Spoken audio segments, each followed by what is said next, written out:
If you are a cover musician trying to make money off of your music covers, we need to talk about licensing services.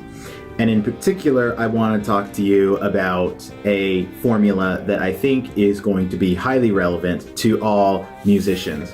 The formula you need to pay attention to is Y greater than 133.3 repeating plus 13.3 repeating X. Now, what are we talking about here? We're talking about licensing services for cover music, and I'm speaking specifically from a perspective of video game cover licensing, but this should also be true of any kind of music cover licensing. The two services that I hear a lot of people talking about in the video game arena, and therefore I'll be talking about here, are Soundrop and Distrokid. There's so much polarization in the cover licensing space with respect to these services. And so you have some people who swear by Soundrop and think that Distrokid is the worst thing in the world, and you have other people who look at Soundrop and think that it's dishonest, or they think that it's a ripoff. And there's so much polarity, and I want to say first off that both of these services are fantastic. If you want to legally license your covers for sale and distribution while compensating the composers, both services are going to be fantastic.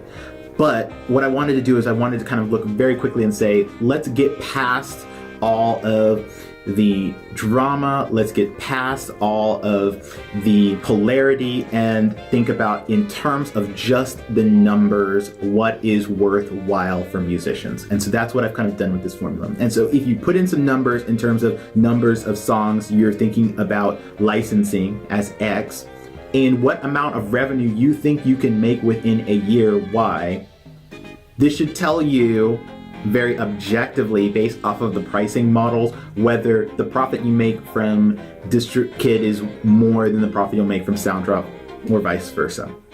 I really struggled with how to present this formula because I didn't know, do I need to go into how this formula was derived? Do I need to just kind of explain how you can use this formula? And so I actually have a 30-minute video that I'm trying to trim down where I go in depth about this formula.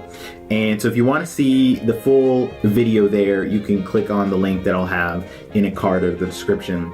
Although I will say that the formula looks different because in that 30-minute video, for some reason, I changed the variables and I presented it a little differently. But mathematically, the same formula I'm going to discuss here is there. What I've essentially done to get this formula is I've taken the pricing structures for Soundrop and Distrokid and put them together, and then tried to solve for Y whenever Y, which represents whatever revenues you think you'll make within a given year, is greater than the rest of the output. And 133.3 is just a number, and then 13.3x represents however many covers you're licensing. Whenever Y is greater than that amount, Distrokid is worth your while, and whenever it is not greater than that amount, then you should go with Soundrop.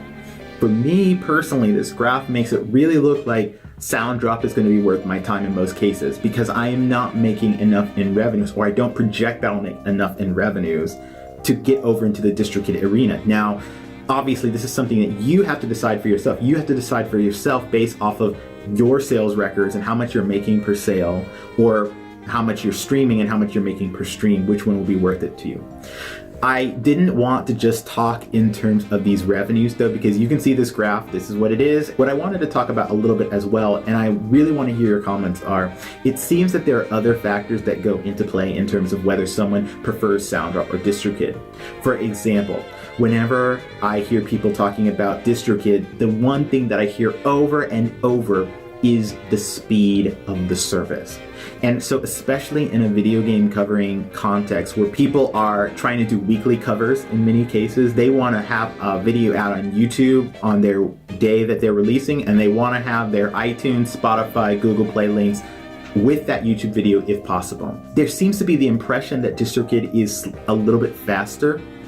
And so, for example, some people say that sometimes Distrokid can have songs in some stores same day, or that it'll be 24 hours to 48 hours. That is crazy fast. Now, when I talk to people who use Soundrop, they will say sometimes it's 24 hours, sometimes it's 48 hours, sometimes it's at some services in that time frame, and that other services takes, a week or 2 weeks. And that they usually just plan for that in advance by trying to get the licensing started beforehand so that when the YouTube video is ready, that they have that ready. So you have to decide for yourself, again, how soon do you need these songs up, because that's going to be something that you will decide whether you need it to be same day, whether you can plan out in a week. The thing that's interesting about this is it doesn't necessarily make sense why one service should be faster at licensing and distributing than the other, because the big secret is that in the video game space, Distrokid and Soundrop both use Louder for distribution. And if you remember Louder, you'll remember that Louder, back when it had its own distributing arm, had a particular time frame. And so the question would be, how can Distrokid be faster than Soundrop and Legacy Louder when they're all using Louder? Soundrop has some theories about why one is faster than the other. I can't really corroborate this, because if you look at these tweets, it would suggest that Distrokid is taking slightly more of a risk in how they're doing things, but I haven't heard from Distrokid users that they see more takedowns versus Soundrop users see. And back in the Louder days, there still could be album takedowns, even though they were, crossing their T's and dotting their I's. So this, there's something else going on. Again, since Distrokid hasn't really responded to me, if you have any more insight or can get in contact with them, please let me know. So what I want to know is, for cover musicians, which service are you using and why? Have you done this analysis of costs? Are there factors that go into these things other than cost that matter to you? And are there any other factors that you want to consider as well? I know that some people tweeted me saying, what about TuneCore? But I looked very briefly on their website, and it seemed that to do cover licensing for TuneCore was just much different pricing than Soundrop or Distrokid, so I didn't really do an analysis of it. But if you have any other services that you think should be investigated, let's go ahead and do it.